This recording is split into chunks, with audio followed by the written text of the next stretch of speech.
All right, welcome to Speak for Yourself. I'm Jason Whitlock. That's Marcellus Wiley, that dude. Yes, sir. Coming up, I'll tell you the real reason Colin Kaepernick hasn't gotten another shot in the NFL. And if the Lakers need to be worried about pinning their future on LeBron. But we start every day with a Whitlock. Hit him, big dog. Liking Zion Williamson doesn't mean you now have to like Duke basketball. I don't, and I likely never will. See, I never had a problem with the individuals on the Duke team. I loved everything about Grant Hill. Jay Billis is arguably the smartest sports broadcaster working today. Christian Laettner's college career rivals Kareem Abdul-Jabbar's and Bill Walton's. Hey, look, one of my best friends in life, Kirk May, played football at Duke. I was the first member of the media to publicly defend the Duke lacrosse players when they were falsely accused of rape. But let me be clear, I don't like Duke. And the fact that Zion Williamson is the most exciting thing to happen to college basketball since the Fab Five won't change that. So you go ahead, fill out your NCAA bracket today, pick number 1 overall seed Duke to win it all. Zion has made it fashionable to root for Duke. Last week, my friend Jesse Washington wrote a long-winded piece for ESPN's The Undefeated explaining why it's cool and hip to like Duke now. He mentioned that Jay-Z, Spike Lee, LeBron James, and even former President Barack Obama have jumped on the Zion Duke bandwagon. Not me. I love Zion, his energy, the joy he emotes with his play, the fact he came back to play with his boys rather than use his knee injury as an excuse to sit out until the NBA draft. Loving the fruit doesn't mean you have to love the tree. The Duke tree is poisoned with elitism.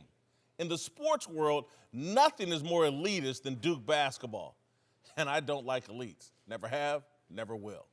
The promoted public perception that Duke basketball approached the game in a more ethical fashion than their peers always bothered me and still does. Duke looked down on Jerry Tarkanian's outlaw UNLV program. Duke looked down on John Calipari's one-and-done approach. Duke fans and Coach K seemed to revel in the perception that they were the good guys and their competitors were all different versions of Darth Vader. For 3 decades, Mike Krzyzewski had the luxury of recruiting and coaching the 2-parent kids. I don't begrudge him that. He's an awesome coach, the modern-day John Wooden. But I also think coaching 2-parent kids is an easier job than coaching the talented kids from poverty and broken homes. John Thompson in Georgetown rescued Allen Iverson from a prison cell. John Calipari in Memphis helped Derrick Rose escape the educational dysfunction and chaos of Chicago's South Side. Yep, Thompson and Calipari did it to win basketball games. Coach K's motives are no different. That's why he's embraced the one-and-done concept.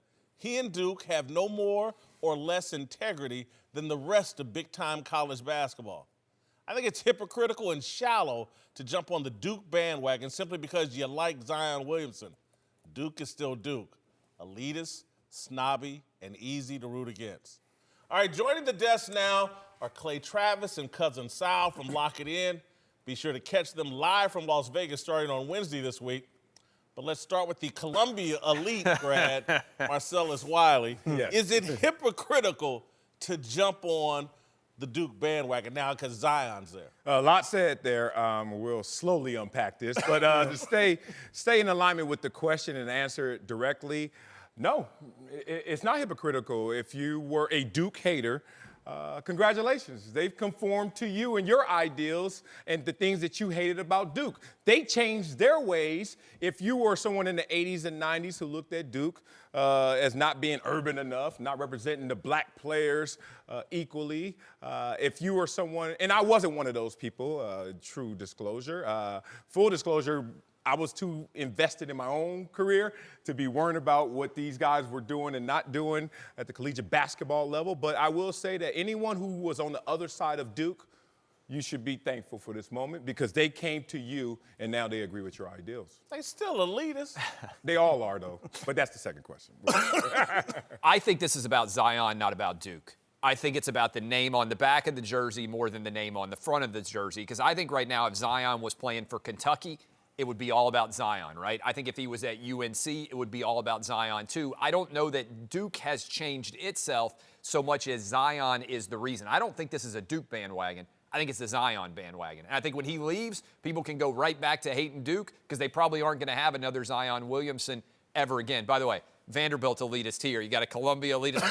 All states in a high cotton right now. Well, I don't know. Sal, you got... Oswego State, New York. I could drift out of the point. No, I hate to say it, but I agree with you. This is a once-in-a-lifetime player, and I think once he goes away, no one cared who Bo Jackson played for. If you were a Rams fan, you want to see Bo Jackson take charge and go crazy and break bats over his knees. This is going to be the same thing. Unfortunately, if you root for Zion, you have to root for Duke. If you want that thunderous slam... But if you want that thunderous dunk down one at the end of the game, you're going to be rooting for the team. His points have to count. But the only thing I'll say is, like, he'll be gone. You can move on to the next guy. This guy is just going to be great. He's already going to be the second heaviest NBA player once he gets there. He doesn't have to grow. He's a freak of nature. Everyone wants to be on the bandwagon. Everyone wants to root for him, and that's why we're doing it.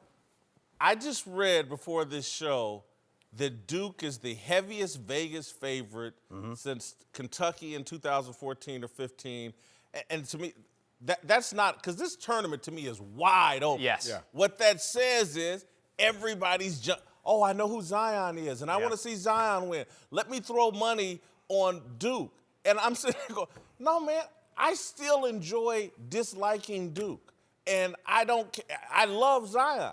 But I'm not rooting for Duke basketball. I'm sorry. I want him to get beat in the first round. That was a really fantastic open, by the way. Great essay. You should be writing on television and on the internet. Let me go ahead and make that argument right now, or newspaper. But here's the other thing. I think what you hit on, to me anyway, is the distinction between the meritocracy and the aristocracy, right? I think Duke very often feels like the aristocracy. And in America, I think uniquely, we don't like the idea that because of how you were born, you deserve... Vanderbilt break. Explain aristocracy. Aristocracy is like... Viewers. Yeah, for everybody out there. I think it's a big distinction because I've had this conversation a lot. If Marcellus went to Columbia, I went to Vanderbilt, I would say we are meritocracy. I don't know your background. My family was not wealthy, so I felt like it was a really great opportunity to get in there. I think what people see is they want to believe in the meritocracy, that no matter where you come from, you can rise up and end up at an elite institution. I think all too often what we see is what we just saw at USC, the aristocracy. Your mom and dad are wealthy, you're going to buy your way into a school. And I think Duke, uniquely because of being in North Carolina, you got UNC, which is a great public school filled with North Carolinians. And then you got Duke, the private school that brings in all these East Coast rich kids, right? And so the tension that I don't think gets talked about enough is we like the meritocracy in this country, but I think Duke very often feels like the aristocracy, and that's what I don't like. And I think that's what you don't like. I love it, and I wish I had known what aristocracy was in my monologue because I would have hammered this point. Go back. Let's start over. You had to be from a two-parent family yes, to go it's play at Duke. Yes. You had to come from Grant, and I love Grant Hill. Yeah. Love his dad. But again, that's an elite family. Grant Calvin Hill's, his dad, his mom was the roommates of Hillary Clinton. Yes. Duke is very elite. But then, see, that's where I get lost. And when you're aspirational, no one ever says, you know what, my goal is to be average. My goal is to be with the crowd. Your goal is to aspire to be the greatest. Whatever you want to say is synonymous with being elite. There are elite athletes that go to Duke, and there are elite athletes that go to other programs. What became the distinction is, one, there were more white elite athletes at Duke, and two, the distinction was, you know what? The level of black player at Duke. We started to destroy a Grant Hill who is aspirational, who is coming from a family that we all wish and desire to come from or to leave our family in that position. Think about it. You got an executive mother and a father who was playing pro ball, and then the son says, hey, I have now got talents to a place where I'm elite, and now we're going to now undermine those same talents. But then we look at John Thompson, respect, but then we say, oh, see, that's the kind of coach I want, kind of program I want. He went to jail to go get a player. Why? Because the player was elite. Like, elite is the conversation, but it's also the commonality. All these programs, no matter how it is seen and how it is perceived, they all want elite athletes, black, white, nuclear family, or dysfunctional. Here's what I would say also, and I'll let you jump in here in a sec. I think what people fight on the elite version is George W. Bush elitism. you're standing on third, you're born on third and thought you hit a triple, right? I think that's what a lot of people fight against. Right. But elite overall aspirational, as Marcellus is saying, I think is a good thing. Yeah. I think the challenge is for a school like Duke to not be the version of USC where everybody's buying their way in the back door, side door entrances. You want people who deserve to be there, everybody being treated equally, I think. I think Coach K, I mean, you can label it whatever you want, but elitist or not, Coach K is 72 years old, something like that. He's going to win at all costs. He's figured out the game. Once you get to that age, you get to Jerry Jones, you're like, all right, I'm taking the Amari Cooper. I don't care if this is a dumb deal. Like, I'm doing it right now, and we'll shake it out at the end. You know, elitist, he's at 66 McDonald's All-Americans. So he goes after the good players at any cost. So you'll see. And the problem I think that's going to happen is in the future, you're going to see a guy like Zion. We saw he blew out his shoe. There was a chance he was going to sit out this whole tournament. Like, you might see guys like this saying, hey, you know what? Thanks for the scholarship. I'm sitting out the whole year. I'm not going to Blacksburg on a Tuesday night to play Virginia Tech. I'll see you in the ACC tournament, and I'll get you to the Elite Eight, and you'll be happy with that. Damn, that's a fascinating thing, and I'd love to see that happen at Duke, to be quite honest with you. I would have loved Grant Hill more had he played at Michigan State or Georgetown or someplace else other than Duke. What about Chris Webber, who was heavily recruited to go to Duke, decided to go to Michigan? Oh, he went to the black school. He went to the Fab Five. But if he were a Duke player, how would we perceive one Chris Webber? A bit differently. That's messed but up. Again, but Marcella, what I think the hypocrisy is the point that you made, is there are a lot of people that had a problem with Duke because of the color of their superstars. Yep. And that, to me, is wrong. I could care less about the color of the superstar. I don't like the snobby and the whole little deal of like, we're more ethical, we're doing it in a cleaner way than everybody else, we're not cheating.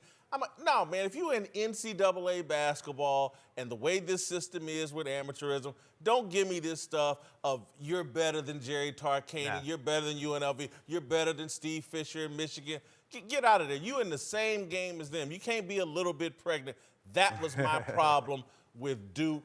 And that's why, again, I think it's fair to criticize Duke as an elitist school and a group of elite, because they reveled in that whole deal. Their fans, and I believe Coach K and the whole program reveled in it. We're better than everybody else. Careful how you got and received that message, because what really happened was every other program was going through scandal and Duke was silent. They're not sitting there applauding. They're not sitting there cheerleading. They're just sitting there saying, hey. And so what you now misperceive is, oh, they're reveling in this. Oh, look at them pointing their finger down at these other programs. What are you supposed to do? Admit your own guilt in the moments that other teams are getting caught? Yeah. So I think that messaging got a little confused to a lot of people who were just sitting there saying, when is Duke going to get caught? Duke's like, we're not. I'll also say this. I think Coach K deserves some credit here for going after the one and dones, because the elitist move by Duke would have been to say, hey, we want kids who are going to come in and stay multi-years. Yeah. But they made the decision. Wants to do is win. Right. Yeah, exactly. Yeah. But a lot of old school coaches, school coaches get stuck in this running the same game plan over and over again. Because winning was most important. It matters to him more than anything else. Yes. And that's been my point about Duke. They were celebrated. Maybe it's just the media, and maybe Coach K and the players didn't want anything to do with it. I tend to doubt it. I think their fan base, and again, I spent some time in Durham. I've been I've watched games in Cameron Indoor. That group of fans, that program thought they were better than everybody else, and it drove me crazy. I love watching Christian Laettner play, any of them, Bobby Hurley, any of them play, but the little snobby attitude didn't sit right with me. Was UNLV before their time? Because I think UNLV, those teams would be even more beloved now than they were back then. Yeah, it's interesting that you say snobby, because we always make that the connotation that comes, or the description of being an elitist. You can be elite in your thinking, even in what you have attained, but doesn't mean you're snobby. I don't look at Duke as snobby. What I looked at them as, they were a team that had an identity, a philosophy, and a program. And they were trying to plug situations into their program, where most programs look like, we're just trying to find talent, put it together, make gumbo, and see what happens. Coach K from day one said, no, there's a certain style, certain character, certain citizen that I'm looking for. And now it's so funny that all the people who talk about athletes when they transition into the real world, oh, they're not prepared at anything outside the game. And Coach K was like, day one, I'm trying to get guys who are well-rounded, who are prepared for more outside the game. And it all changed when Kyrie went first overall, became a champion, and then he realized, hey, with a one-and-done Kyrie, I can keep doing this and still have great citizens. Something about the Duke program, and maybe it's my bias because I'm from Indiana, because Coach K's off the Bobby Knight tree. Indiana basketball didn't strike me the way Duke basketball does. And it's really the same blueprint. It's the same. Indiana had a lot of white stars, but they also had Isaiah Thomas in the early 80s, but they had Ken Benson. Steve Alford led them to a national championship. Indiana just didn't feel as snobby. And it's, again, maybe Indiana, different type of school than Duke. And so early Indiana, because there was a 2.0 Indiana. The latter years, probably. I think the private school aspect that Duke is this.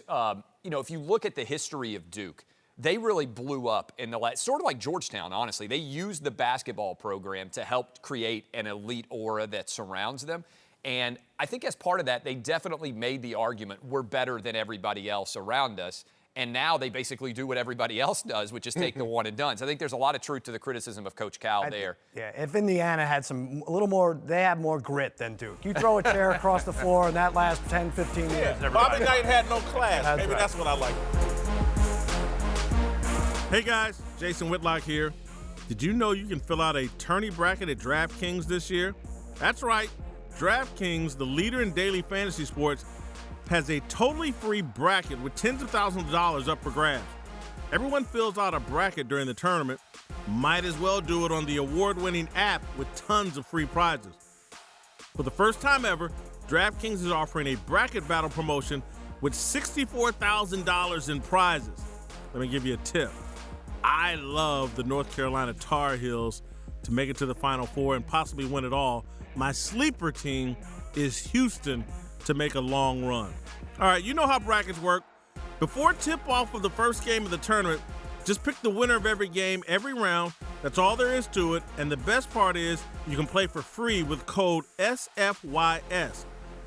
You can even set up a private group for you and your friends and compete for bragging rights. Download the DraftKings app or head to DraftKings.com now.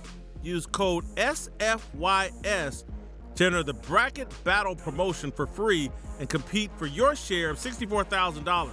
That's code SFYS to enter the bracket battle for free. Only at DraftKings, the game inside the game. Eligibility restrictions apply. See DraftKings.com for details. Whitlock and Wiley, joined now by former Pro Bowl wide receiver T.J. Houshmandzadeh. Time now for a big story delivered by Papa John's. All right, let's move to Colin Kaepernick. A lot of people expect the activist quarterback to be back in the NFL this season, including his girlfriend Nessa, who just complained on Twitter that Cap isn't listed as a top 100 free agent on NFL.com. Kaepernick himself was reportedly interested in the Dolphins quarterback job, but that opening just got filled by Ryan Fitzpatrick, who is set to sign for 2 years and $11 million, well below the $20 million price tag Cap had reportedly been seeking from the XFL and the AAF, and I think that explains, again, my theory has been blown up a bit. I thought Cap was headed to the Miami Dolphins. I made that prediction when they had the settlement, and I look at what Ryan Fitzpatrick signed for, and I wonder if Cap's asking price isn't the problem with him getting back into the NFL. Yeah, I never believed that he was going to go to Miami. The Castro T-shirt, I mean, a lot of that, not been the best place for him. If you talk about what really the issue is going on here, as you said, the asking price, I think we got a friendly game of whack-a-mole. You ever play that game at the arcade? You know whack-a-mole? My son loved that game. You got the little rope and you got the little club. You got them little things just pop up. Here's whack-a-mole with Kaepernick. It's my contract cost. Okay, well, we'll pay you what you want.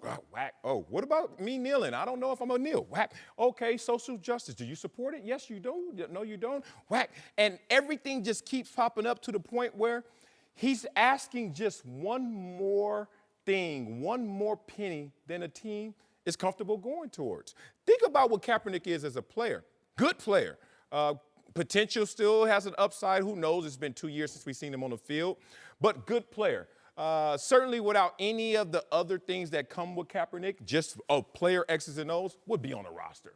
But then you start looking at that player, and this is amazing, TJ can understand this. When you opt out of a contract because you know you're going to get cut, and then you have questions about your game, you never go somewhere else and get more money. You never go somewhere else and even get lateral pay.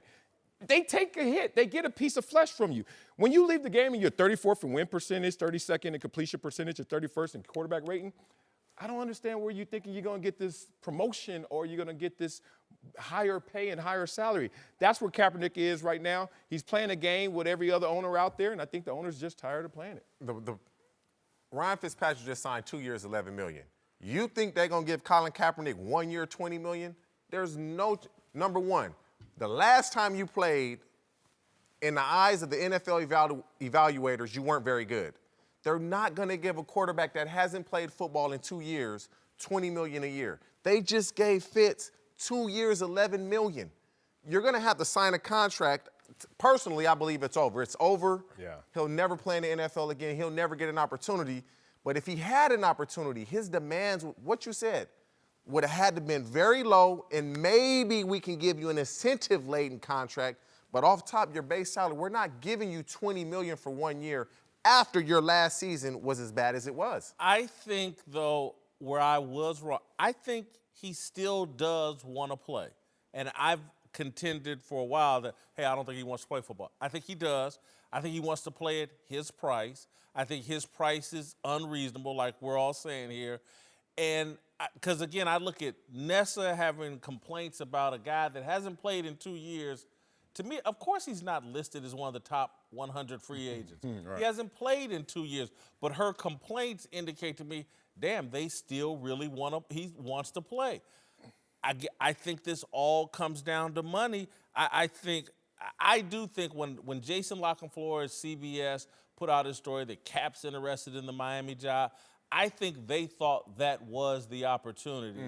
And I do think probably Miami looked at it and then again just said, no, this is what we want to pay a quarterback for basically losing a bunch of games this season, because next year we're going to go after 2. But if he wants to play that bad, honestly, you take a contract similar to what Fitz has and says, I'm gonna prove myself. Or even less. I'll prove myself, and if I don't, then obviously I can't play any. Take a lesser contract to prove yourself, to show that you deserve what you're asking for. Yeah, Nessa complaints basically tell me, one, that NDA is not as tight as we think. I mean, I don't know if y'all ever signed the NDA. I'm not saying a damn thing. You said you signed a couple, right? Yeah, a few. Okay, I'm like, all right, that never happened. So this is interesting of her even saying this and directing it at the commissioner. But more importantly, to your point, Kaepernick, and I respect Kaepernick for this position because I was here as well. When you're retired and you're comfortable in your retirement, we know he had a settlement with the NFL. We don't know the numbers, but let's just assume something good. You have your Nike deal. You have whatever else comes from being who you are, Colin Kaepernick, the brand. It takes a lot to pull you out of retirement. So that asking price may go up, not because of his production, not because of what he thinks of himself as a quarterback. It's because how comfortable he is retired. But what about just the love for competition, just wanting to play? Look, I was there. I would just give you my... If you have enough money, just the love and not playing for 2 years, you just want to get out there. I know I would. TJ, all right, when I was retired, you tell me when you were retired and you had enough, you're like, I'm good. I wasn't taking any job. People would call me, hey, you should coach here. Nah, bro. They retired him. He didn't retire. Well, he opted out of a contract. So if you opt out of a contract without another contract, I don't know what about the definition of retirement. What did you just say earlier? He knew he was going to be released, so it's like, okay, I'm going to opt out. So now you're playing the game. He's rolling the dice, and guess what? He's betting on himself. He's saying, I'm making X amount of money. To go back, it has to be X plus. It has to be 2X. It has to be 5X. And maybe that's where he is landing, and it's just too high based on what quarterback he is.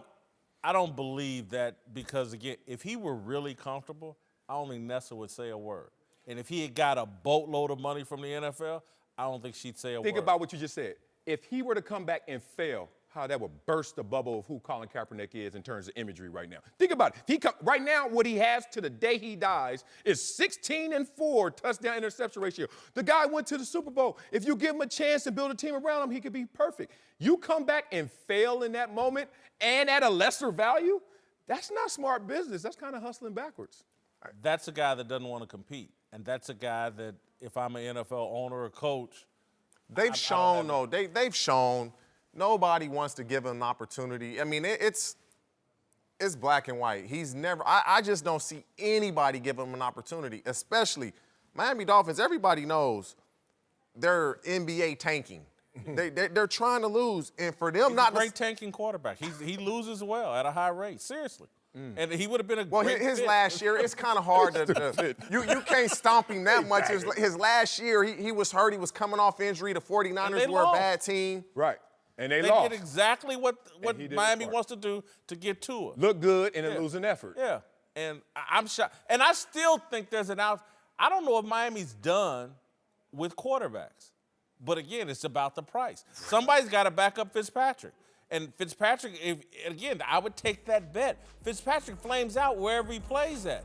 I'd go be Miami's backup because this dude's going to flame out. But if it's about the money, I mean, you wouldn't take 2 wouldn't years, take $11 million. What you going to get as a backup? 2 years, $1 million?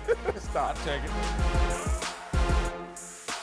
Joined now by a couple of longtime NBA players, Kenyon Martin and Cuttino Mobley. Let's move to the NBA, where the Lakers fell to the lowly Knicks yesterday with LeBron's potential game-winning shot getting blocked as time expired. The block capped a fourth quarter in which LeBron missed 11 shots. The Lakers blew an 11-point lead, and the NBA worst Knicks completed a season sweep of L.A. Earlier in the game, LeBron didn't even bother to join the Lakers huddle, which caught the attention of Knicks legend and broadcaster Clyde Frazier. This type of behavior is not. When you're the face of the NBA, I think you should be more a part of your team, folks. No matter what is going on in the public, you got to be a part of the team. Maybe in the locker room, you're not, but you have to exhibit that type of togetherness in public, folks. And right now, we see he doesn't really care. So that's why this man is rumored to. This is his last season as the Laker coach. All right, Clyde Frazier taking a lot of heat around the talk show circuit for criticizing LeBron here. I don't have a problem with what Clyde is saying because, and my deal is consistency. About being a leader is about consistent behavior. How do you behave when you're winning and things are going good? How do you behave when you're losing and things aren't going well? And I think it's clear as day, not just with the bench incident, but almost everything about LeBron when the team, things aren't going well, changes from when the things are going well. I think LeBron's a bad leader, and I think he's going to struggle as the leader of the Lakers franchise moving forward. I think these young guys are going to struggle to feel inspiration from LeBron as anticipated when LeBron lands on your squad. You're probably excited. You're so enthusiastic about, wow, I get to play with the best player playing right now and learn so much game from him. But what's happened is LeBron has protected himself, his brand, and created a safe distance from what this Lakers team looks like. We all know about the trade demands, and if you're one of these players, you're like, LeBron is almost trying to fatten me up to lead me to the slaughter because all he's trying to do is beef me up for trade value, to beef me up to actually be out of this place, not in this place. And I think that's just a difficult situation. The dynamics are obvious. The optics are real. That LeBron is like Kobe did this at a time. MJ did it in many facets of life. I got to create distance because I'm not a part of this if this is not going to be brand enhancing. And unfortunately, with a bunch of young guys that he doesn't believe in, doesn't believe that's going to support him or the brand. So I think Clyde dead wrong in this situation. If you look at his history where LeBron has sat at on the bench, that's where he sits. Sits in the last seat. When I played, that's where I sat, the last seat. If he just came out of the game, he's not going to be a part of the timeout. If he had been sitting on the bench, he probably got up, saw what was going on. It had nothing to do with him. He's engaged. He's talking to Tyson Chandler. Yeah. One of the trainers handed him something. He's talking to him. Clyde, he don't care. So all of a sudden, now he's not making the playoffs, he don't care. So the previous 15 years where everything, so he cared. Now all of a sudden I go playoffs, he don't care all of a sudden? Yeah. Like, I'm not buying. I think he's reaching. There's a few things that I have a problem with. Keenan and I were talking about this during the break about LeBron. I disagree, Jason, when it comes to like he's a bad leader. Maybe this year.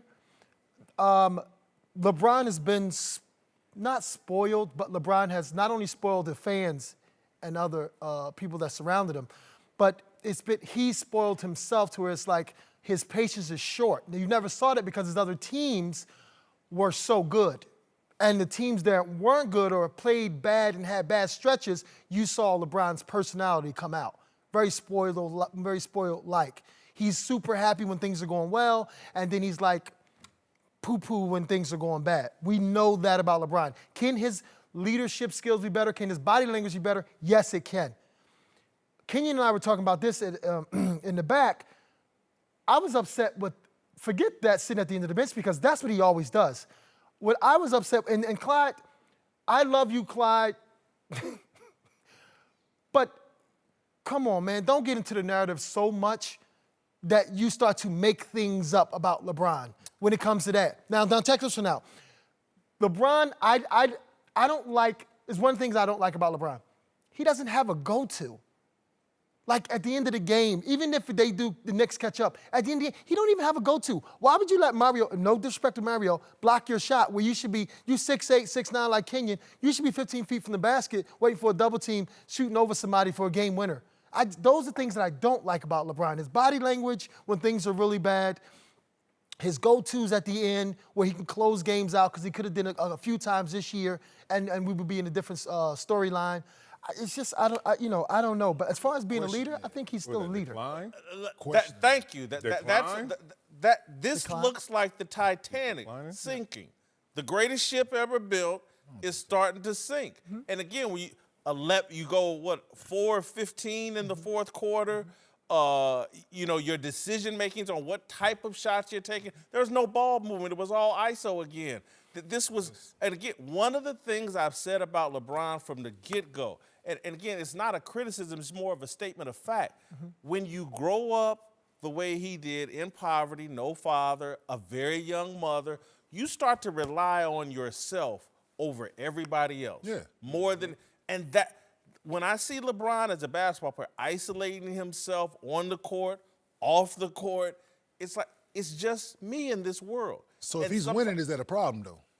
Oh, look. If he's winning, like, he didn't just start so when he's winning, nobody has nothing to say. That's my whole thing. It was a problem then. He's still the same person, but he's but winning. It shows now. It was a problem then. But it shows Sometimes, now. Kenyon, you can be, you remember when you played like 7th grade basketball and how easy it was? Yeah. And then you got to the NBA and it's a bit tougher. Again, when he was so much more talented than everybody else at his peak in his 25 to 32-year-old space, you can get away with all this lack of leadership and different energy. So you're saying his stats are fluffed, Jace? No, I'm not saying stats. No, but did you say decline, though? I did say Marcellus. decline. No, I don't think he's in decline. I think what's happening is he's not engaged. No matter what your skill set is, it must activate by you plugging in, being connected to all those around you and hitting that switch. We've all been out there before when you're just a little less lifeless. Like you're out there like, I ain't got it today. That ain't the same you. And LeBron is in a zone right now where he's like, I ain't got it with this guy. Amari Cooper and Khalil Mack. Amari Cooper and Khalil Mack. Yeah. They both leave because of a dysfunctional situation. Amari Cooper goes to right, but I'm saying, okay, but they got traded. But my point I'm trying to make is how Amari Cooper was in Raiders, and then Amari Cooper with the Cowboys, totally different. Randy Moss. Think about this. Who is his name? Khalil Mack.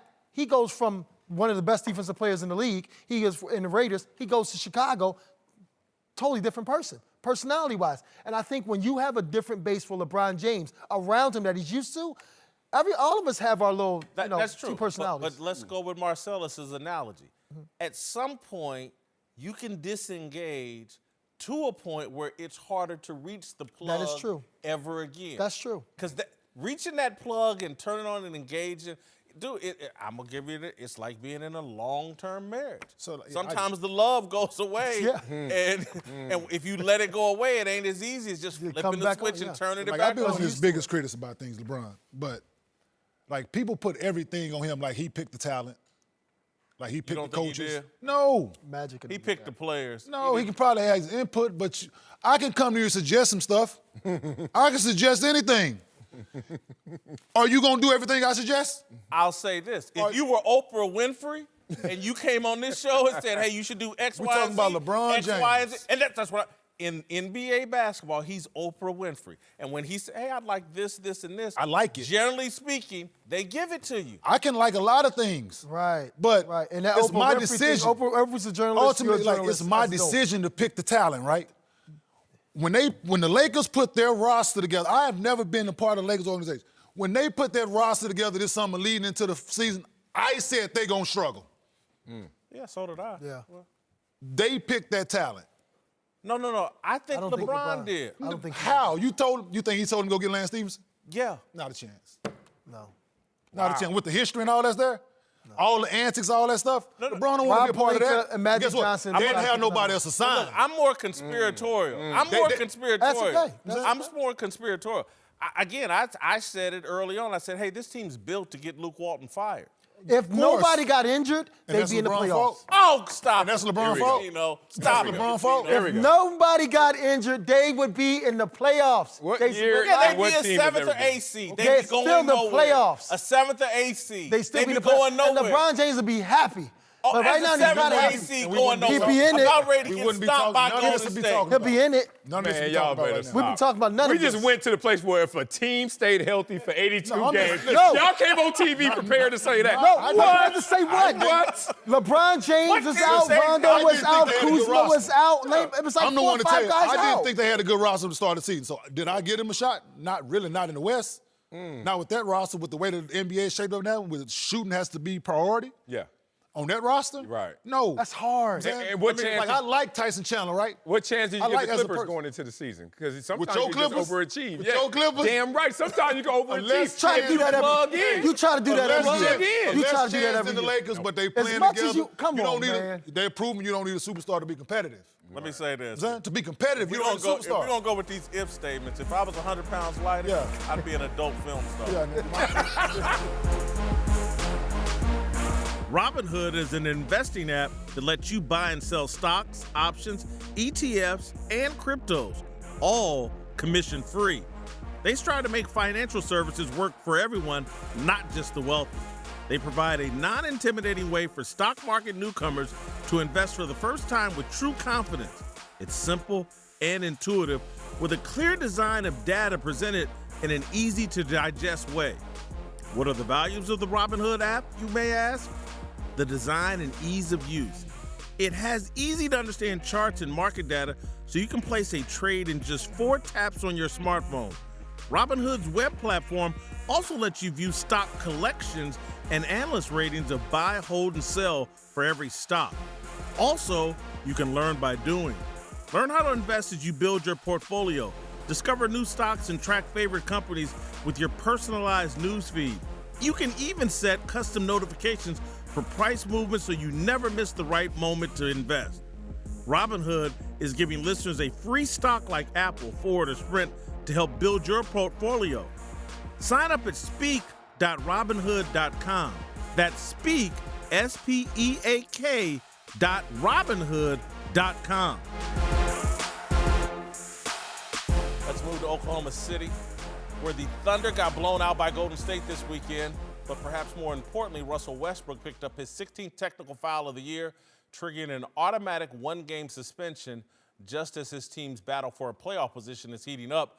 After the game, Russ made it clear he didn't want to talk about his latest technical. Russell, you got your 16th technical. Do you have any hopes of getting that one rescinded so you can play Monday night? Next question. Russ, were you aware that you were at 15? Next question. Are you disappointed with yourself for picking up your 16th? Next question. Paul George's team. Yo, It he's is cute. Paul George's team. Oh, man. I love Russell Westbrook has exposed himself as an emotional wreck. He's great talent, plays hard, but does not have the right makeup to be the alpha and the leader of a championship team. It's Paul George's team. Russell Westbrook, badly. With that effort level, you're going to say he doesn't have the right makeup? To be that invested, I mean, even to get those texts, he's engaged, he's all in, and maybe he's going past the point that you think is a great level for a leader. Maybe he's going in excess and to the point where it's costing him at times. But, man, you lead by example. He's the OBJ of basketball. No way. No way. He gives me. No way, you no ain't got how. A freeze Is that frame Rob Parker? Of him No. ever not He's giving the 100%. Odell Beckham Jr. of basketball. Odell Beckham, what? No, he's been in the finals. He was MVP. Yeah, stop that. That is far from that. So so you want to take that away from him? What? His energy. His energy, his aggression, his passion. Right. What do you do? You got to contain it. And what you have to master it. Your emotion can't be your master. You need to be the master of your emotions. That's your son. Yeah, I mean, yeah, it I'm about sounds to great, say, but yeah. guess what? Yeah. You ain't gonna get all of that intensity Not by at trying to all. master some emotions. Sometimes they gotta get out of control. You gotta go to that place. Michael Jordan didn't play with intensity? Yeah, and Michael Jordan got text too. Michael Jordan got text and fought. Michael Jordan fought people during the course of I the mean, game. he beat up his coach, his teammates, and everybody. So the What do you man- mean stop? Stop. I wasn't Y'all there. comparing Russell Westbrook and Michael Jordan in terms of temperament on the court. You Stop brought it. up Michael You know what Jordan. You brought up Michael, but you know what Kobe Bryant said? brought up Michael. You know who I identify the most with when I'm watching basketball? Russell Westbrook. He has my energy. He has my kill. He has my desire. That's an amazing compliment. Doesn't have his self-control. Take a poll. Yes, he do, because Kobe was getting texts too. Put certain players in a poll together and ask NBA guys who they'd rather have. Okay.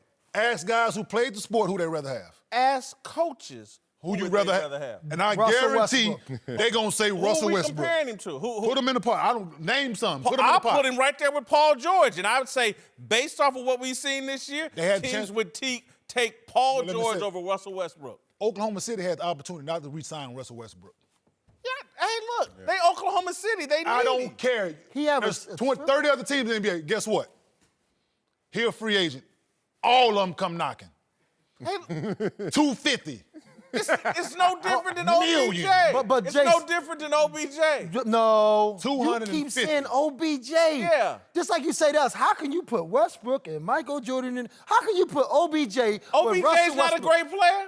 He not no Russell Westbrook yet. Russell Westbrook has accomplished way kidding more me? than that So- man. Why? finna Because play- they dance and they So I'm both were finna good. go against my own argument. Can't So I'm finna control go against their my own emotions. argument, right? So Russ did what he did. He feel like he got fouled, right? They didn't call it. Right. Your thought process, everybody think he should have been like, oh man, I got 15. I shouldn't do this. I shouldn't say that. Right. During the course of the game, during the action, You during the lose heat of the yourself. battle, you not thinking Lose about yourself. none of that. How about Lawrence Taylor? Was Lawrence Taylor emotional? Absolutely. Okay. And you know, I would love to have Russell Westbrook on a football field. Was He'd be Randy a Moss hell of a emotional? safety. So it's okay to be on the football field with that energy. Was not Randy on Moss basketball. emotional? No, not at all. He needed that pass. Right, but I'm He saying, didn't have that so it's pass. okay to have that. He didn't have that kind of It's emotional. okay to have that on the I football didn't say field. passion. I said Not emotional. in basketball. Right. No, Randy Moss was not emotional Emotional? on the football field. He was silly, not emotional. Charles Barkley was the same way. If I don't get the ball, What? I don't understand why you want to contain that emotion when you get How do all you of the contain it? fruits He gets of his he's game getting is from that emotion. suspended tonight. Oh, he gets suspended. And it's He may not do that again, In but you game see what Paul. 65. But you see what Paul George said. Paul George says this: he keeps everybody playing at a high level. Right. He's going to be confrontational in a positive way to That was uplift positive. us. That was positive. Going after Klay Thompson. That wasn't like the that, tech. He's setting the that was tone positive. because they didn't play wasn't well. what he did to Clay. That's what set the tech in It motion. wasn't what set the moment he didn't get the foul call was set the play in motion. Him hitting him was a regular foul. What he said to the ref got him the tech. But how about this one? He knows they're going to meet up in the finals, right? He knows that. So guess what he's doing? They didn't play. OKC didn't play that well that game, at all. So maybe that frustration comes from that, where he's telling his team subconsciously, "Hey, get your stuff together because we're going to meet them when it comes to the Western There Conference are Finals." other ways to demonstrate that. How? You don't have to get a technical foul. You don't have to slam into Klay Thompson. You don't have to confront ever got a every tech? fan. I don't. You ever got a tech? Hell no, Marcel. Wait a minute, you mad at me? So guess what? I didn't got Call me Rob Parker. No, I said no way, no how. So let me ask you I this. said that. That's so Rob me and Parker. Catino, two competitive guys. Temperament, if you ask people, different, right? Yeah. People look at me, I'm outspoken, I'm brash, I sit with Yes. course of the game. I'm more reserved. Guess what? Same situation going Westbrook. He gonna get a tech, I'm gonna get a tech. Did you not see him in the Big Same. Three final? Oh, I knew you was going to say that. Yes, I was there. I knew you was going to say I was that. there. Yes, I saw it firsthand. But it's the That's a lack of composure. That's that It cost the competitive. team But how do you know what it was? No, he won Hold it. up. How about this I one? know he won. So therefore, But how that's about that this? You know what it competitive was? nature that got him to You that know what it point. was? I love Dante. I do. Disrespecting me and pointing your finger in my face, we talked about that. Yeah, see, don't you make me come over. Listen, disrespecting you and all that, but guess what? Our team power was playing like crap. Were we not? We were playing like crap. I had to do something for us to build our energy back up. Right. You don't have a long checkered history of this type of behavior. The man just got his 16th technical. He's going to have to sit out tonight's game. He needed the rest. Again. Was he a great NBA player? Yes. needed the Was rest. Rasheed Wallace, was Charles Barkley, Russell Westbrook? Some people, Draymond Green, some people, that's what they need to do. Go to that special place. Now you're right in the way where he needs to reserve. Sometimes you go, okay, now after this one, because it's not going to affect you guys. After this one, I'm going to chill out. Okay, Because he went in the back and kicked himself, trust me. Everybody's No, on he the body. didn't. He went and shook some ice and Why everybody. you think he don't want to talk about it? I'm saying, why you think he don't want to talk about Because those it? questions are beneath him. That's why. I saw an I'm arrogance pissed there. off at myself for getting my 16th technical get suspended. Hey, next I question. don't have to answer to you, him, nor him. I didn't look in the mirror. I'm pissed off at myself. Next question. Next question. Next You know what I'm saying? And the best part about it, he's shaking ice. Man, I love that troll. love it. Listen, Woo, that's next I level troll. love it, man. Hey, I can't this is hear what you. I think about your question. I can't hear you. Like, This is what I think about your question. I'm going to shake this ice. So when Draymond Green Yeah. cost Golden State a championship Yeah. because he couldn't control him, Yeah, he feels y'all bad. defended it. No, He no, needed no, that. Not at all. no. He No, cost that's his wrong. team a He championship. cost We championships had are game different. 62. It don't. Championships are 65. totally different. We're talking about a Championships are championship I'm and so mad doing at a him. regular season I'm game. probably still not getting over it. Listen. Was there no evidence that Draymond was capable of doing that dumb stuff? And did LeBron not bait him into doing that because Draymond had LeBron shown baited him into evidence- kicking him in his. Yeah, No. no. LeBron definitely baited him into that last technical foul that cost them that championship. And because LeBron has seen the evidence, this dude can't control himself. There are people looking at Westbrook right now that know, oh, you can push his buttons. He will snap. He will So do you think he'll do the something same thing silly as- that will hurt his team. Yes, he think so. will. I don't The think so. signs are I don't think there. he'll do it in the so. playoffs. I don't think so. I don't think he'll do that in the Context playoffs. matters. Listen, he's way smarter than you give him credit Yes, for. yes. Way smarter than you give him Let's credit just for. see. In the So, playoffs, so it- no, Draymond's an idiot. Westbrook. I said you're giving him way. He's way Westbrook is doing it smarter. regular season. He's way Give him more smarter credit. than you're giving him Westbrook credit was won a for. regular season. Draymond's was. Westbrook's not doing that. Westbrook's not doing that in the finals. Why? He's not. He's not. He's too valuable He's to his not. team. He's not. And he knows that. Yeah, he's not doing that. He knows he's I'm way giving him too the- valuable I'm to giving his him the team benefit to of the get doubt. kicked out of that situation. Today, I'm gonna leave here after the show. Yes, I'm I'm listening. gonna drive past the McDonald's.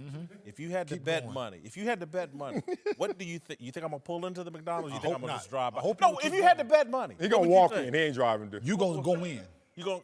'Cause you want yours- 'cause you want evidence. yours hot. I've shown evidence. 'Cause you want your that fries That's hot. what I'll do. You don't eat 'Cause you want your McDonald's. fries so hot. Russell Westbrook has shown you evidence of what he'll You do. don't eat Drive through, they come McDonald's. cold. I gotta walk in and get that experience. You don't eat McDonald's. We going to Mastro's. Whitlock and Wiley, TJ Husmanzada. Time for my favorite segment, Antisocial. Got my Twitter off here. All right. Our social media manager, Darnell Smith, is here as well. Some more merch. You got a T-shirt, huh? Come on now. Don't say it like that way. And even T-shirts. You don't know honeycomb iron-ons? That ain't merch. Hey, people online want them, Marcellus. I see. Yeah. They want your weekly salary. They don't want that. They want your money. All right, what's poppin', Darnell? Yes, sir. So big man Joel Embiid celebrated his 25th birthday this weekend. Rapper Meek Mill was in attendance and joined in on the festivities by smashing a birthday cake into Embiid's face. But you got me thinking back to when Chris Carter hit you, Whitlock, with a nice birthday surprise. So my question is, who took the cake to the face better, Embiid or Whitlock? Whitlock. Whitlock ain't coming out that You cake. like it? Look, you like, Yeah, Embiid look a That little looks salty. fake. That his looks fake. Yeah, he ain't look when they peel the cake back, he ain't all happy either. But Whitlock, you in heaven right now. Look at how many layers, how many bundles? That was some good cake. Man, it's by far Whitlock, man. It's all on his suit Embiid. Yeah. Like the cake didn't even break. It was almost like it wasn't real. Yeah. I'm gonna tell you what the problem with that was, man. Chris Carter enjoyed that way too much. Oh, okay. Way too You start much. feeling a certain type of way, huh? Yeah. Wait a minute. But you're getting a lot of This was supposed to be an act, man. You're enjoying this way too Cardboard hit you in the face. You're like, come on, bro. Hey, he did keep it Rubbed snagged on his face for a while. Was a little part of you kind of like, this ain't that funny? Because I always see that, and I'm always like, I don't know if I'm going to love it all. It was all good? It was fun. All right, because Joel Embiid looked like it ain't all good. Yeah, it was my idea, actually. Oh, there it is. There it is. Look at that. Anytime I can get cake in the face, I'm all good. I hear you. Duly noted. All right, Darnell, what's next? Yeah, moving on to the NFL. Odell Beckham Jr. posted it on Instagram this pretty sick Photoshop from Rocky of him and Baker Mayfield racing with the caption, trying to see who the first one to the facility is going to be. Vegas Superbook now has the Browns as the favorites to win the AFC North. But guys, do you agree the Browns are the team to beat? No. Yeah. I think Pittsburgh's the team to beat, honestly. And I like what Cleveland's done. I do think they'll be better. I do like Baker Mayfield. But I love Big Ben and Mike Tomlin backed up against the wall. A lot of pressure on them, and I think they're going to perform. Yeah, first to this image right here, every time I see that scene, I mean, a tear just right here. I mean, just the work it takes to get where you want to get, because they go, dun, dun, dun, and then they in the ring, oh, snap. I'm sorry. Are they the team to beat? No, because they haven't won it yet. Like, you can't be the team to beat just off of paper. You got to go out there and get it. Like you said, Pittsburgh's motivation is going to be high. Baltimore lost a couple, picked up a couple. We're going to see where they land as well. Yeah, they're not the team to beat, but Pittsburgh lost. You lose their best two offensive players in AB and Le'Veon Bell. On paper, if the success of the Steelers and the Ravens haven't been there on paper, you look at these rosters, you say by far and away Cleveland has the best roster offensively and defensively. Yeah. And so hedging my bets, I would say no, but yes, at the same time, kind of makes no sense. Yeah, most exciting team in that division to watch. I mean, they got the two best receivers on the same team, the second best quarterback, probably at worst the second best defense. Collection of running backs. You just took a shot at Andy Dalton. No. What? Who would you take, Baker Mayfield or Andy Dalton? I'm joking. I'm taking Baker. Didn't you play with Andy Dalton? Did not. Oh, my bad. He got out of there. Easy shot. That was an easy Did shot not. to take. All right, Darnell, what's next? Yeah, man. So yesterday's game was one LeBron probably wants to forget. Twitter was all over him after he was seen sitting at the end of the bench by himself while the rest of the team was together. And to top it all off, he got his game-winning shot attempt blocked as time ran out. And that inspired a ton of memes online. These are my top three. Ton of memes? Number one was MJ laughing at LeBron. Is this your GOAT right here? Number two, LeBron praying, Father, forgive me, for I do not know what I am doing. Shout out to my guy, @Jaws_531 for that meme. And number three, my favorite, LeBron deactivated. It's my favorite because I made it. So I asked you guys, what's your favorite meme of the day? Of those three, and I like the Jordan one, but not so much, because I just, not so much. I like the second one the best. Yeah, that's me too. Father, forgive me for I don't know what I'm down there praying, bro. It got ugly in Lakerland when you down there praying. Tell me, please. I will say this, because I think it's getting lost in all the LeBron criticism and we're seeing him go through a bad patch. I still think he's the GOAT. I still think he's the greatest player to ever play the game. I'm just going to put that out there. Even if I got criticism tomorrow or the Lakers are sorry, he's still the man. Man, they on LeBron head, man. Head. It's a good thing because next year we'll be back. Nah, don't do that. We'll be back. Y'all ain't been there in the last 6 years. Why is it 7 for me? I've been saying that every year. It's a new year. It's a new year. You look forward to the new year. Yeah, I don't know, Yeah, man. I'm kind of jumping ship. I thought LeBron was going to come back next year bigger and better than ever. I'm now starting to jump ship a little bit. All right, time for the Darnell's question of the day. Darnell, what you got? It's Darnell. My guy. My question of the day. My guy. My question of the day. 285 pounds. All right, guys. So Russell Wilson pretty much shot down the rumor that he was going to play in New York, and people think his wife Sierra would rather live in NYC for her career. So my question is, how much say should Sierra or any spouse have in deciding where an athlete plays?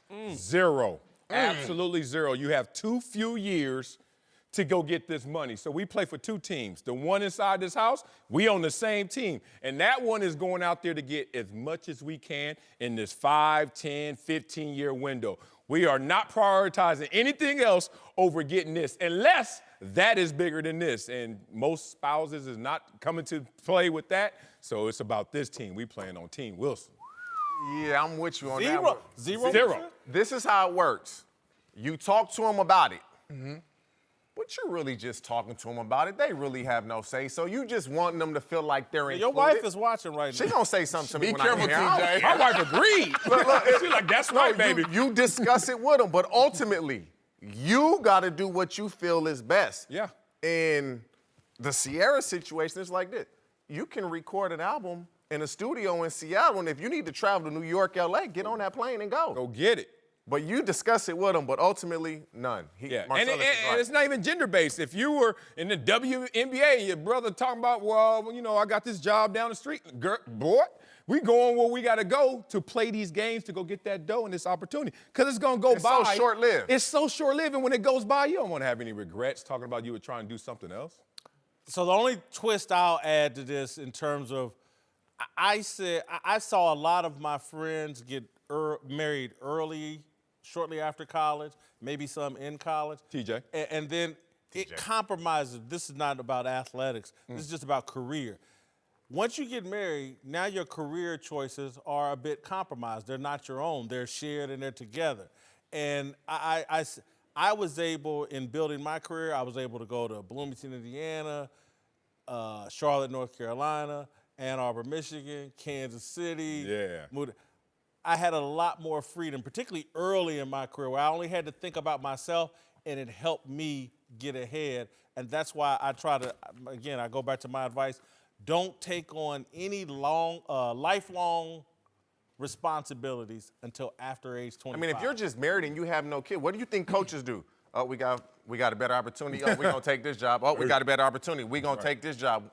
It becomes a problem when you have kids and you got to uproot them. They have friends. They got to go to a different school. But if it's just you and the wife, oh, babe, we got to go. Yeah. But Jason taking that advice a little too strong. I mean, you 51. What part of your career you in You now? done moving. He's still grinding, Marcel. I'm out here grinding. I got goals. You're like, don't take on any responsibilities until you're 90. Now I'm ready. Eat happiness, no responsibilities. You're right. That's right. All right, welcome back, Whitlock and Wiley. TJ Husmanzada is back with us. Let's move to Pittsburgh, where Antonio Brown and Le'Veon Bell are gone, but the Steelers' drama just keeps on rolling. This weekend, former Steelers running back Josh Harris claimed on Twitter that Ben Roethlisberger once fumbled on purpose at the end of a game, just to spite then offensive coordinator Todd Haley, who had called a play instead of just running out the clock and having Ben take a knee. When I first heard this, I thought it was crazy, and I thought, hey, this is a guy that played 1 year in the NFL, and he's piping off about Big Ben. Then you watch the tape, and you go, damn. You're like, what? That happened. Who get the, wait a minute. That happened. You know exactly what the play is, too. You ain't going to put that ball out there and the fullback is back there. And why you falling backwards on that play? See, that's when you know you overcompensating because you know I got to play this off. The fall down. The fall down is too much sauce. But let me say this. When I heard this story, I said, the petty police are out, and they're going to arrest Ben Roethlisberger for being petty. And I told you this maybe a couple weeks ago that I really felt that Antonio Brown, the crux of his argument was, all respect to Juju Smith-Schuster, but there's no damn way, Ben, that he should have 2 fewer targets than me. Targets, that means we go back, drop back the pass. Oh, you see him in the course of a year, and that led to him having more yards and more receptions and the MVP. And I think that Antonio was just sitting there saying, Ben, this is my 6th, 7th great year. I've been getting double teamed for multiple years. We figured this out. How come we couldn't figure it out this year? Oh, because Ben is going to passively, aggressively find ways to show that our relationship is a little off-center, and he shows it on the field. When this happened, I was like, more evidence to the petty police. They after you, Ben. Yeah, for me, it's number one, I didn't really get it. If you look at it, Harris tweeted, he's earned the right to publicly criticize his teammates, and then in the next breath, oh, he didn't really connect with his teammates. I was like Jason, like, man, this can't be true. And when I watched it, I was like, oh, this is true. What I don't understand is this, Ben, just take a knee. No. He was trying to show up Todd Haley. Yeah. Okay, what do you Haley think is called worse, a though? running play. What do you think is worse? If a coach calls a running play, I'm not running that. I'm just going to take a knee. I'm going to do what I want to do. Now you really got a problem because he can just say, But this is kind of better to do it this way because you're like, I ran your play. Look what the outcome was. We almost fumbled the ball. Embarrassment. And this is the thing, and this is what people haven't realized is this. These things, this happened in 2014. A lot of stuff has been going on in Pittsburgh that's been kind of swept under the rug. You talking about the targets with Antonio Brown and Juju. Man, this has been festering for years. And nothing has ever gotten out. Nobody has said a word about it.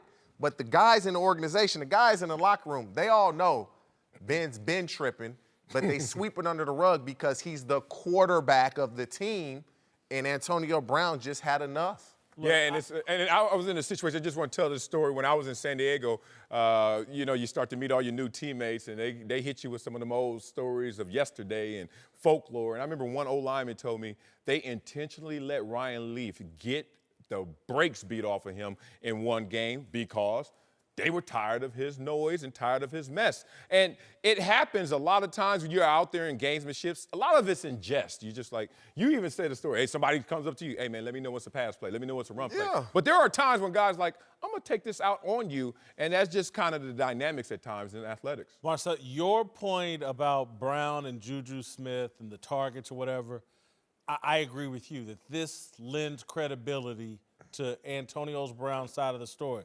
I have been saying, and again, Ben Roethlisberger was for a long time my favorite quarterback, my favorite player to watch. I've always said he's immature. And if you go back to early in his career when he had the problems in his personal life and off-field behavior, all stemming from an immaturity and a frat boy, I can get away with anything mentality.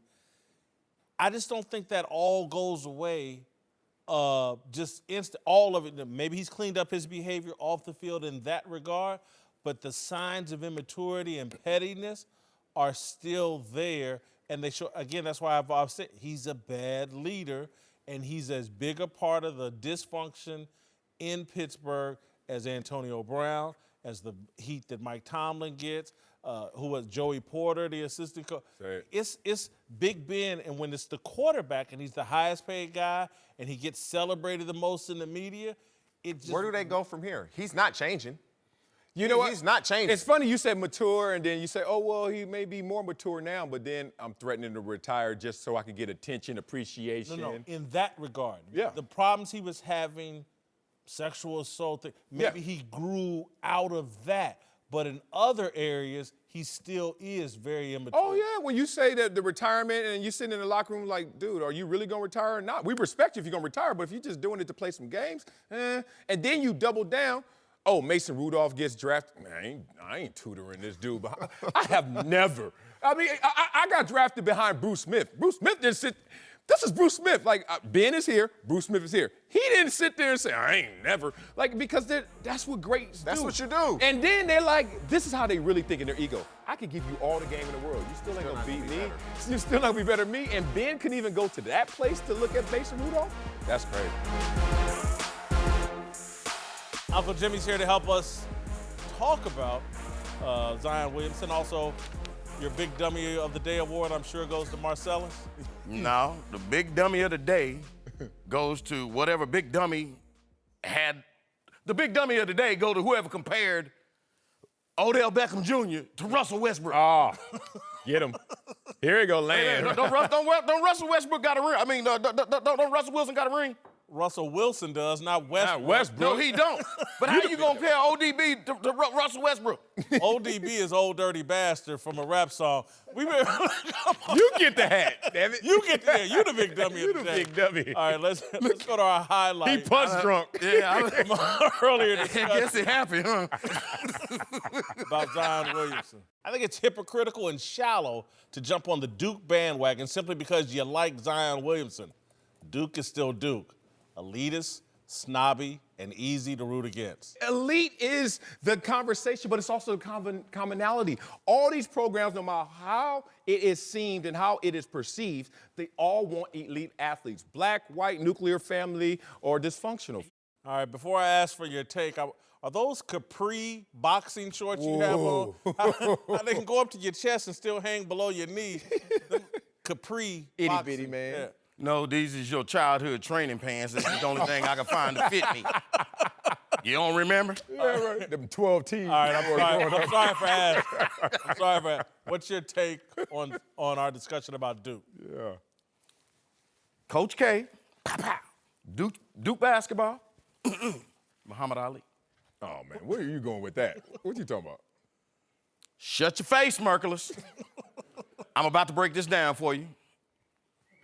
See, first of all, in the beginning, most of America loved Cassius Clay. Cassius Marcellus Clay, yeah. First of all, that's the only reason you remember that. And his middle name was Marcellus, if you really want to know. Y'all don't even remember Cassius Clay, man. They call him the Louisville Lip. You know, he won the gold medal back in the 1960 Olympics. America loved him. What that got to do with Duke basketball? McKenna, stop it. Stop. Okay, quit interrupting me, okay? I'm trying to tell you. Cassius Clay is Danny Ferry at Duke, okay? Everybody loved Duke when he was everybody loved Danny Ferry when he was at Duke. Won him 3 titles in a row. I mean, took him to the finals 3 times. Didn't he? 3 Final Fours. Took him to 3 Final Fours. Then when they went to Christian Laettner, that's when we started not liking him. See, when Cassius Clay changed his name to Muhammad Ali, that's when America started hating him. Interesting. I still don't get it, though. Like, connected. Damn, son, can I finish? Cassius converted his religion. And America didn't like that in the 60s and 70s. Duke converted to Christian, and now America, now we like them again. See how we don't like them when they went to Christian. Now you see how times change a little bit? No. No. Come on, man. Everybody loves Duke. No. Everybody loves Duke. That's the point I'm trying to make, dummy. And look what happened to Ali. After about 30 years, they changed it. Now everybody loved him. Remember he lit the torch for the Olympics? Almost burnt Atlanta up? Man, stop. And then everybody loved him. It was fashionable. It was cool. And then all of a sudden the people that hated him swore up and down, oh, we love Ali. Ali Montumbo. Ali Montumbo. No, they say it. That's not, that's almost pretty good. That's not bad. I could have used that in the Whitlock. I told you. I should have been the host of the show. Okay? All right. So look here, man. People are sheep. You can program them to say, do, think anything you want them to. Say it. It's like skinny leg jeans. You got men running around here in skinny leg jeans, cutting off all their circulation with all their business after it. Looking like Khloe Kardashian at an NBA All-Star weekend. Just because somebody told y'all skinny leg jeans is cute, don't mean that you're supposed to do it. Hey, bro, Uncle Jimmy, I'm gonna be honest, Uncle Jimmy's still wearing this pair of Levi's from 1972. They got a husky on the side right here. You understand me? Oh, we know. We seen them. All right, let me get to my approval rating. got for jokes, Zion don't you? Williamson. We're almost out of time. All right, I got Zion. I think he's my second highest rated. He's a 96 overall, just below Bill Belichick. 24, job performance, all-time greatest. 25, character. The guy came back and played. 23, authenticity. All-time greatness before the tournament, you got him at 24? You think people love Duke? Who can do that? They love Duke. What if they go out in the first round? You're going to be like, oh. I'd love that. You would love that. You hating on him. Hey, man, I got him close. He's a GOAT for me as well. He's a phenomenon. Look forward to his future.